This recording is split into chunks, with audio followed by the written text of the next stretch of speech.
আসসালামু আলাইকুম রহমতুল্লাহ। সুপ্রিয় দর্শক, আজকের ভিডিওতে কওমে কিছু হুজুর এবং নারীবাদীকে কঠিন ধোলাই করা হবে। আপনারা জানেন যে গত 2-3 দিন ধরে একদিনে 3টা মেয়েকে ধর্ষণ করে হত্যা করা হয়েছে। নরসিংদীর ঘটনাটা সবচাইতে বেশি আলোচনায় এসেছে, কারণ 15 দিন আগে তাকে ধর্ষণ করে তার 15 দিন পরে আবার তাকে বাবার সামনে থেকে নিয়ে গিয়ে ধর্ষণ করে হত্যা করা হয়েছে। এই বিষয়টা বেশি সোশ্যাল মিডিয়াতে ভাইরাল হয়েছে। ওই একই দিনে রাজধানীর হাতিরঝিল এলাকায় একটা 6 বছরের শিশুকে ধর্ষণ করে হত্যা করে তাকে লিফটের খাদে ফেলে দেওয়া হয়েছে। ওই একই দিনে হাজারীবাগ স্কুলের এক শিক্ষার্থীকে হত্যা করা হয়েছে। তো এতগুলো হত্যা একদিনে হয়েছে, এই নারীবাদীরা কোথায়? এই নারীবাদীরা কোথায়? আর কওমি হুজুর, বাবুনগরী, তারপরে জুনায়েদ হাবিবি, আব্বাসী, এই তিনজন কোথায়? এরা প্রতিবাদ করে না কেন? আচ্ছা, গেল। তারপরে দেখেন গতকালকের নিউজ। দেখেন গতকালকে তারাবির নামাজ পড়ে আসতে বিএনপির প্রতিপক্ষের হামলায় একজন নিহত। আর একটা নিউজ দেখেন, ছাত্রদল নেতার নেতৃত্বে যুবদল নেতার পায়ের রগ কেটে হত্যা। এবং মাহফিলের কমিটি নিয়ে, মানে প্রধান অতিথি নিয়ে দুই পক্ষের সংঘর্ষ, বিএনপির এক নেতা হত্যা। মানে গতকালকে 3টা মরছে, তার আগে একই দিনে 3টা মেয়েকে, একজন শিশু, 6 বছরের শিশু, 3জনকে ধর্ষণ করে হত্যা করা। আজকের নিউজ দেখেন, এবার নাতনিকে তুলে নিয়ে ধর্ষণ করে হত্যা, উঠানে দাদির মরদেহ। মানে দাদিকে হত্যা করে তারপরে নাতনিকে তুলে নিয়ে গেছে, নিয়ে যে ধর্ষণ করে হত্যা করছে। তার মানে আজকে 2টা। তো এখন আপনাদের একটা ফেসবুক পোস্ট দেখাবো, দেখেন আপনার স্ক্রিনে। আগে কওমি হুজুরদের ধোলাই করি, এরপরে নারীবাদীদের ধরবো। আপনারা হয়তো মনে করতেছেন যে কওমি হুজুর আর নারীবাদীরা এক। কিছু কিছু হুজুর আর নারীবাদীরা একই, ধরতে গেলে একই। আপনারা দেখেন, এক ভাই ফেসবুকে পোস্ট করেছে, সম্ভবত তিনি প্রবাসী হবেন, যে ইফতার সামনে নিয়ে বসে আছি, দোয়া করছি আগামী দিনে বিএনপি যতগুলো খুন ধর্ষণ করবে তার প্রতিটা পাপের ভাগ যেন মহিবুল্লাহ বাবুনগরের আমলনামায় যোগ হয়। ইফতার সামনে নিয়ে দোয়া করতেছে যে আগামী দিনে যতগুলো খুন ধর্ষণ হবে সবগুলোর পাপের ভাগ যেন বাবুনগরের আমলনামায় জমা হয়। তো আল্লাহ তাআলা ইফতারের আগের দোয়া কিন্তু কবুল করে। আর আল্লাহ তাআলা কোরআনে বলেছে যে ভালো কাজ যে করবে তার একটা অংশ সে পাবে, খারাপ কাজ করলে খারাপ কাজের অংশ সে পাবে। তো বাবুনগরের আমলনামায় কিন্তু আজকে আরও 2টা খুন হলো, একটা ধর্ষণ, নাতিকে ধর্ষণ, আর দাদিকে খুন করে নাতিকে নিয়ে গেছিল। তো দর্শক, এখন আসি নারীবাদীদের কথায়। নারীবাদীরা, আপনারা দেখলেন যে কয়েকদিন আগে, নির্বাচনের আগে, আমিরে জামাত ডাক্তার শফিকুর রহমানের এক্স অ্যাকাউন্ট হ্যাক করে একটা পোস্ট দেওয়া হলো। শুধু পোস্ট দিয়েছে, নারীরা সরকারি চাকরি করতে পারবে না, এরকম। আর দেখলেন যে নারীবাদীরা, এই বিএনপির ইয়েরা সব ঝাড়ু হাতে নিয়ে মিছিল করলো, ইয়ে করলো। তারপরে 2 দিন আগে চামড়া ব্যবসায়ী চামড়া ব্যবসায়ী নীলা ইসরাফিল, এরা সংবাদ সম্মেলন করতেছে যে জামাতের আমিরের দৃষ্টান্তমূলক শাস্তি চাই, জামাতের নিবন্ধন বাতিল চাই। কেন? জামাতে ইসলামী বলেছে তাদের ইয়েতে, মানে প্রধানমন্ত্রী তাদের দলের কেউ হতে পারবে না নারী, এই কারণে। চিন্তা করতে পারেন, নারীকে অবমাননা করা হয়েছে, এই কারণে জামাতের আমিরের শাস্তি দাবি করলো। তারপরে ঝাড়ু মিছিল করলো, লাঠি নিয়ে রাস্তায় নামলো। জামাতের আমির কেন পোস্ট দিল এটা? অথচ এটা কিন্তু এক্স অ্যাকাউন্ট হ্যাক করে পোস্ট দেওয়া হয়েছে। এরপরে সংবাদ সম্মেলন করে জামাতের আমিরের দৃষ্টান্তমূলক শাস্তি, জামাতের নিবন্ধন বাতিল, এই করলো। জামাতের আমিরের দোষ কি বা জামাতের দোষ কি? নারী সর্বোচ্চ পর্যায়ে নারী নেতৃত্ব রাখবে না, এটা কোরআনের আয়াত, সেজন্য জামাত রাখবে না। তো তাহলে আপনি দেখেন, একই দিনে 3টা খুন হলো, একটা শিশু, 6 বছরের শিশু সহ 15 বছরের কিশোরী, একজন স্কুল ছাত্রী, একই দিনে 3টা খুন হলো। তারপরে আজকে আবার দাদিকে হত্যা করে নাতনিকে নিয়ে যে ধর্ষণ করে হত্যা করলো। এই নারীবাদীরা কোথায়? এই নারীবাদীরা একটা মিছিল করছে বা সংবাদ সম্মেলন করছে? না, করেনি। বা কওমি হুজুর, এই বাবুনগরী বা জুনায়েদ আল হাবিবি, আব্বাসী কোনো প্রতিবাদ করেছে? না, করেনি।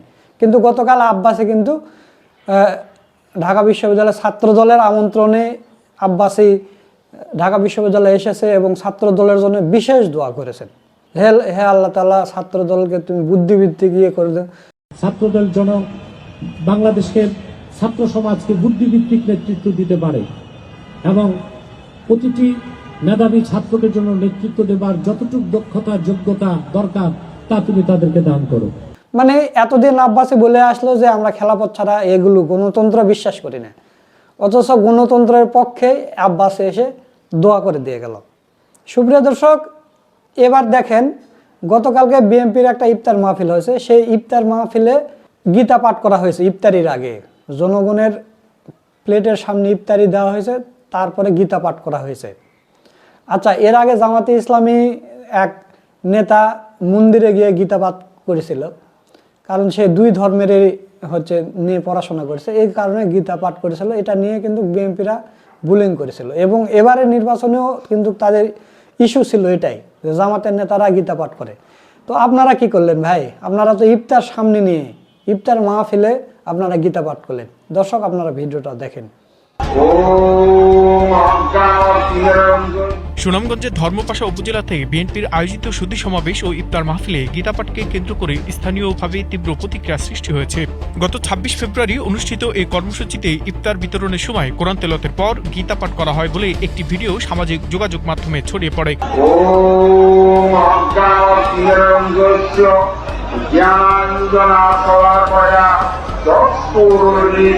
অনুষ্ঠানে প্রধান অতিথি হিসেবে উপস্থিত ছিলেন কামরুজ্জামান কামরুল, বাংলাদেশ জাতীয়তাবাদী দল বিএনপির সুনামগঞ্জ ১ আসনের নবনির্বাচিত সংসদ সদস্য। এছাড়া বিএনপি ও এর অঙ্গ সংগঠনের বিভিন্ন পর্যায়ের নেতাকর্মীরা উপস্থিত ছিলেন।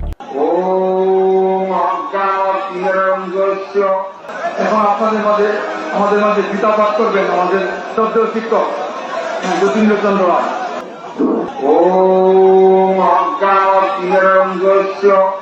জ্ঞানাঞ্জনা করা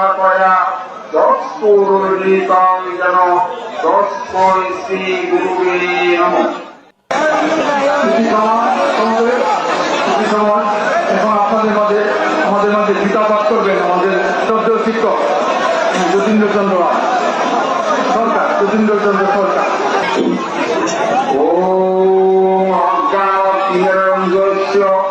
জ্ঞানাঞ্জনা করা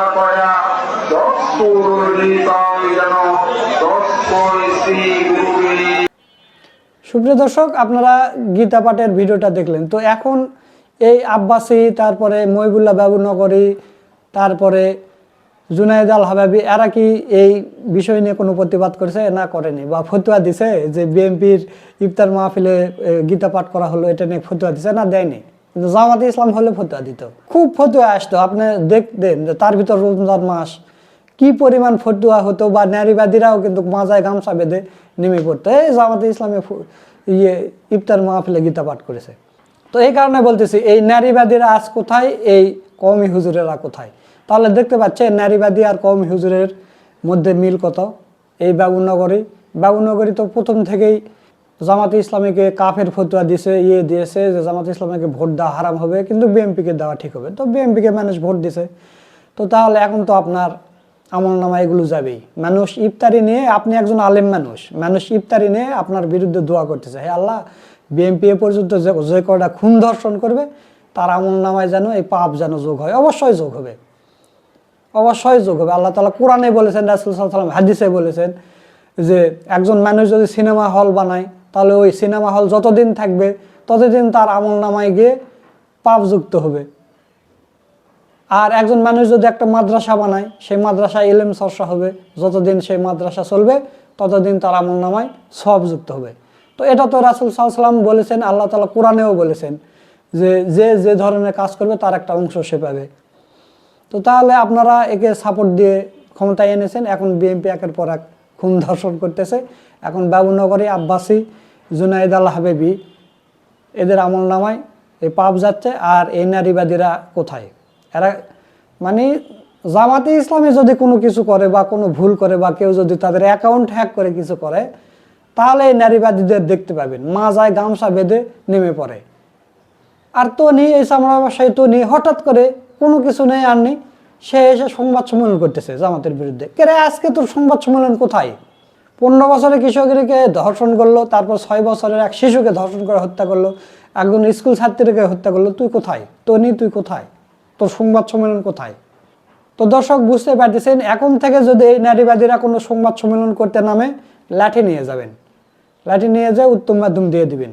এরা আসলে দেশের জন্য বা সমাজের জন্য নয়, এরা শুধু ইসলামের বিরোধিতা করে, বুঝতেই পারতেছেন। আর কিছু মানে হালুয়াখোর আলেম আছে, আপনারা দেখতে পাচ্ছেন, যেমন আব্বাস এটা, জুনাইদ আল হাবিবি একটা, আর একটা বাবুনগরে একটা। এরা হচ্ছে হালুয়াখোর আলেম। এদের কিছু টাকা দিয়ে দিলে এরা মানে মানুষের বিরুদ্ধে ফতুয়া দিয়ে দেয়, দিয়ে দেয়।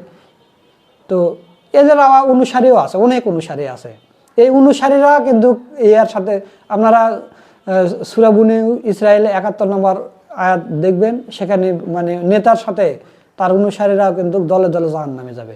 তো দর্শক, আজকের ভিডিওটা আপনাদের কাছে কেমন লেগেছে তা অবশ্যই কমেন্ট করে জানিয়ে দেবেন। ভিডিওটা ভালো লাগলে বেশি বেশি করে শেয়ার করবেন। সকলকে ধন্যবাদ। আসসালামু আলাইকুম ওয়া রাহমাতুল্লাহ।